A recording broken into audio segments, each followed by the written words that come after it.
સુરત શહેરમાં ગુનાખોરીના બનાવો સતત વધી રહ્યા છે, ત્યારે માતા પિતા માટે લાલ બત્તી સમાન કિસ્સો ડિંડોલી વિસ્તારમાં સામે આવ્યો। ફૂટપાથ પર રહેતો એક શખ્સ બે બાળકોને આંતરીને રેલવે ટ્રેક નજીક લઈ ગયો હતો, જેમાં એક બાળક સાથે સૃષ્ટિ વિરુદ્ધનું કૃત્ય આચર્યું। 25મી સપ્ટેમ્બરે બનેલા આ બનાવ મામલે ફરિયાદ નોંધાતા પોલીસે આરોપીની અટકાયત કરીને વધુ તપાસ હાથ ધરી। ડિંડોલી વિસ્તારમાં રહેતા આ 7 અને 8 વર્ષના બે સગા ભાઈઓ ગત તારીખ 25 સપ્ટેમ્બરના રોજ બપોરના સમયે વડાપાવ ખાવા માટે ઘરેથી નીકળ્યા હતા। વડાપાવ ખાઈને પરત ફરતી વખતે ડિંડોલી બ્રિજ નજીક એક અજાણ્યો ઈસમ તેમને મળ્યો હતો।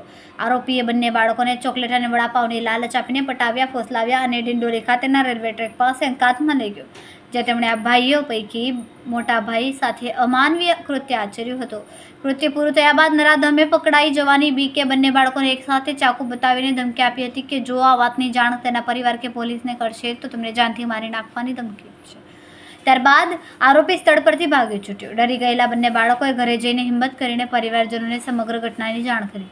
આઘાત પામેલા પરિવારે તત્કાળ ડિંડોલી પોલીસ સ્ટેશનમાં ફરિયાદ નોંધાવી। બનાવની ગંભીરતા જોતા ડિંડોલી પોલીસે તાત્કાલિક કાર્યવાહી હાથ ધરીને પોક્સો કાયદાની કલમો હેઠળ ગુનો નોંધ્યો હતો। પોલીસ તપાસમાં સામે આવ્યું કે આ કૃત્ય આચરનારો આરોપી ફૂટપાથ પર રહે છે અને બેકાર છે। પોલીસે ગણતરીના કલાકોમાં જ આ હવસખોર આરોપીની અટકાયત કરી લીધી અને કાયદેસરની કાર્યવાહી હાથ ધરી છે।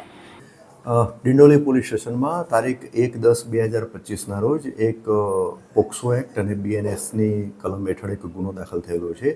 આ ગુનાની વિગત એવી છે કે ફરિયાદીશ્રીએ એમાં ફરિયાદ જાહેર કરેલી છે અને એમનો એક પુત્ર આશરે 10 વર્ષની એની ઉંમર હતી।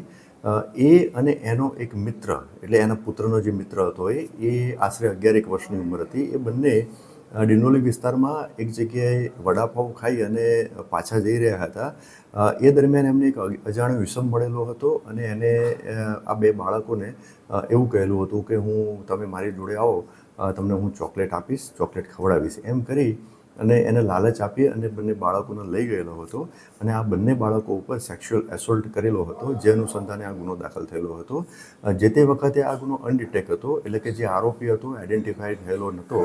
ત્યારબાદ તપાસ દરમિયાન જે પુરાવા એકત્રિત કરવામાં આવેલા અને જે CCTV ફૂટેજ ચેક કરવામાં આવેલા હતા, જેમાં આરોપી આઈડેન્ટિફાઈ થયેલો હતો। સ્થાનિક પોલીસની જે તપાસ ટીમ જે છે એમણે આરોપીને લઈ અને એની પૂછપરછ કરી અને એની ગુનાની કબૂલાત કરી અને બીજા પણ જે પુરાવા એકત્રિત થયેલા, જે આધારે આરોપી સુનિલ ઉર્ફે લોખંડિયા ખરે, એનું રહેવાનું છે 11 ચેતનનગર, નવાગામ, ડિંડોલી, એની ઉંમર 22 છે, એમની ધરપકડ કરી અને કાયદેસર કાર્યવાહી હાથ ધરેલ છે। તપાસ દરમિયાન આ આરોપીનો ગુનાહિત ઇતિહાસ પણ જણાઈ આવેલ છે, જેમાં એક 2019માં એક ખૂનનો ગુનો દાખલ થયેલ છે। તેના સિવાય સચિન પોલીસ સ્ટેશનમાં એટેમ્પ્ટ ટુ મર્ડરનો ગુનો દાખલ થયેલ છે અને લિંબાયત પોલીસ સ્ટેશનમાં એક મોટરસાઇકલ થેફ્ટનો પણ ગુનો દાખલ થયેલ છે। આમ આ આરોપીના વિરુદ્ધમાં ગુનાહિત ઇતિહાસ છે। હાલમાં આરોપીની ધરપકડ કરી અને આગળની કાયદેસર કાર્યવાહી હાથ ધરવામાં આવેલ છે। જે બાળક હતું, આરોપી સાથે કઈ કોન્ટેક્ટ હતું, કઈ ઓળખમાં હતા જે બાળકને? નહીં, આ જે વિક્ટિમ જે છે, એટલે કે ફરિયાદીનો દીકરો જે છે એ અને એનો મિત્ર ત્યાં જતા હતા। તો આ જે આરોપી હતો એમાં કોઈ જ એમની ઓળખાણ કોઈ પણ પ્રકારની હતી નહીં, પણ બાળકો નાના હતા, એટલે કે 10 અને 11 વર્ષની ઉંમરના હતા અને એમને ચોકલેટની લાલચ આપી અને આમનો જે લાભ લઈ અને એની ઉપર સેક્સ્યુઅલ એસોલ્ટ કરેલો છે। એટલે અગાઉ કોઈ પરિચિતમાં હતા એ નથી।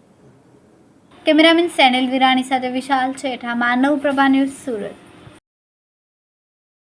નવી અપડેટ મેળવવા માટે સબસ્ક્રાઇબ કરો માનવ પ્રભા ન્યૂઝ ચેનલને, બેલ આઇકન ક્લિક કરો લેટેસ્ટ વિડીયો સૌથી પહેલા મેળવવા માટે।